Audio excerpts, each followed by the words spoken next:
حضرت معاویہ قصاص مانگ رہے ہیں، وہ تو اللہ کا حکم پورا کرنے کا مطالبہ کر رہے ہیں. اب اللہ کے حکم کا مطالبہ کرنے والا وہ غلط ہو گیا کیسے؟ تو اس کا یہ مطلب ہے وہ تلوار نکال کے سامنے آ جائیں گے جو وقت کس نے آپ کو اللہ کے بندے حدیث کا آپ کو نہیں پتا، تاریخ کا آپ کو نہیں پتا. حضرت معاویہ نے تلوار نکالی، یہ بتائیں. حضرت معاویہ تلوار لے کر گیا حضرت علی کی طرف، انہوں نے بیعت کی تھی مولا علی کی کہ نہیں؟ اور بیعت کیوں کرتے؟ کدھر لکھا ہوا ہے قرآن میں یا حدیث میں کہ مولا علی کی بیعت کرنا ضروری ہے، فرض ہے، لازم ہے؟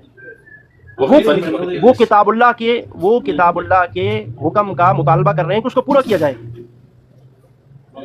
ٹھیک ہے، جب وہ پورا نہیں ہو رہا تو ان کو حق ہے نا وہ بیعت کریں یا نہ کریں. ایسا ہی ہے یا نہیں ہے؟ اب یہ آپ اپنی رائے دے رہے ہیں نا. میں اپنی رائے کی طرف سے دے رہا ہوں. میں نے آپ کو دکھا دیا کہ قرآن کریم یہ کہتا ہے یا ایھا الذین آمنوا کتب علیکم القصاص، اے ایمان والو تمہارے اوپر قصاص کو فرض کر دیا گیا ہے. اب ایک آپ نے خود کہا کہ جو قرآن کے حکم کو نہ مانے وہ مسلمان نہیں ہے، اور نعوذ باللہ آپ نے پھر مثال بھی فرعون کے ساتھ حضرت معاویہ رضی اللہ عنہ کی دی، جبکہ آپ نے خود حدیث پیش کی جس میں رسول اللہ فرما رہے ہیں کہ دونوں گروہ مسلمان ہوں گے، عظیمتین من المسلمین. مکس کر رہے ہیں آپ بات، پھر کہہ رہے ہیں کہ ممبروں پہ گالیاں دی. چلیں یہاں پہ ہی بات ختم کرتے ہیں. آپ سمجھتے ہیں کہ انہوں نے ممبروں پہ گالیاں دی تھی؟ جوگی صاحب جی بالکل یہ ہوا ہے، میں آپ کو بتاتا ہوں باقاعدہ. چلے میں بھی بتاتا ہوں، آخری نظر سوال بھی بتاتا ہوں. ایک منٹ، آپ آخری سوال پوچھتا ہوں. آپ کے والد کو کوئی گالی دے، ٹھیک ہے، برا بھلا کے ایک چوکوں میں کھڑے ہو کے آپ اس کے ساتھ صلح کریں گے؟ پیار محبت کے ہاتھ اس کے ساتھ بڑھائیں گے آگے؟ بڑے دل والے بڑے طرف والے کرتے ہیں، وہ انہوں نے نظام کو چلانا ہوتا ہے، مسلمانوں کو اکٹھا کرنا ہوتا ہے. صحیح ہے، تو ٹھیک ہے نا، پھر آپ حضرت حسن رضی اللہ تعالیٰ عنہ کے پیچھے کیوں نہیں چلتے؟ آپ بھی اپنا دل بڑا کریں نا. پھر حضرت حسن نے جو کام کیا، اہل بیت آپ کے لیے رول ماڈل نہیں ہے؟ جی جوگی صاحب، آپ کے لیے حضرت حسن اہل بیت وہ رول ماڈل نہیں ہے؟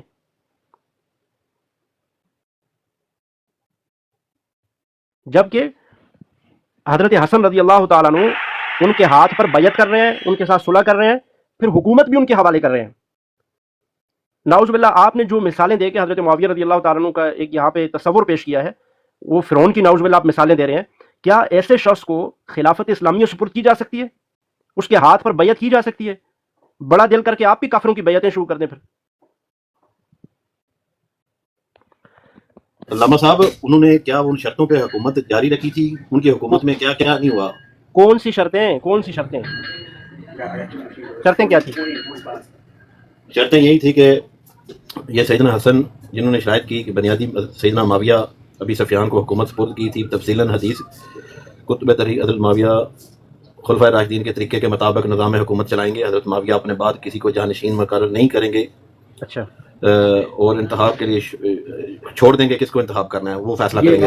یہ روایت پڑھ دیں، یہ روایت یہ 7109 نہیں میرے خیال میں، یہ وہی حدیث ہے نا جو شاید کی ہے. پڑھ دیں روایت. صحیح بخاری ہے 7109. تو حضرت معاویہ اپنے بعد کسی کو جانشین نہیں کریں گے. وہ سیدنا علی ابن طالب کی جماعت کے لوگوں کے نمبر دوبارہ بتائیں، نمبر بتائیں. 7109 7109 التمش بھائی نکال دیں. آج صلح حسن کی شرائط آ گئی ہے آج، وہ بھی بخاری سے. زندہ باد جوگی صاحب، زندہ باد. حالانکہ جو بخاری میں شرط ہے اسے مانتے نہیں ہیں. جی جی، السلام علیکم، کیسے ہیں معاویہ بھائی؟ ٹھیک ہے، وعلیکم السلام ورحمۃ اللہ وبرکاتہ. میں لتشی نہیں ہوں، کوئی بات نہیں. میں میرے دل میں جو ہے سوال تو وہ میں پوچھ تو سکتا ہوں. آپ آتے ہیں 7190 میں کیا کچھ نہیں ہے. 7190 میں تو حضرت بلال رضی اللہ تعالیٰ عنہ کے متعلق ہے. 7190 میں نہیں ہے ایسا کچھ. نہیں 7109. اوکے 7109 میں وہ دیکھتا ہوں. یہ اگر شرائط مرزا کو پتہ ہو، اگر یہ بخاری میں ہوتی تو یہ سب سے پہلے مرزا پیش کر چکا ہوتا. وہ تو آج اتنے عرصے سے بیچارہ ڈھونڈ رہا ہے، اس کو نہیں ملی بخاری میں کہیں پہ. جی السلام علیکم. جی السلام علیکم. وعلیکم السلام ورحمۃ اللہ. کیسے ہیں آپ؟ خیریت سے ہیں حسین بھائی؟ دعائیں مفتی صاحب، آپ ٹھیک ہیں؟ خیریت سے ہیں؟ الحمدللہ، شکر اللہ. چلے جی، اس میں تو کچھ بھی نہیں ہے جو بھائی بات ہے. اس میں بھی کوئی نہیں ہے، اس میں بھی کوئی شرائط نہیں ہے. میں نے لگا دی ہے، اس میں بھی کوئی شرائط نہیں ہے. پڑھ کے سنا دیں، چلیں ان کی تسلی ہو جائے. مولانا نصیر صاحب کا ڈیبیٹ تھا. کب تھی؟ مناظرہ جی تھا. ہو گیا؟ ایسا ہوا کہ کبھی نہیں ہوا تھا. اچھا، کس کے ساتھ تھا؟ مناظر کو دوران مناظرہ پیشاب آ گیا.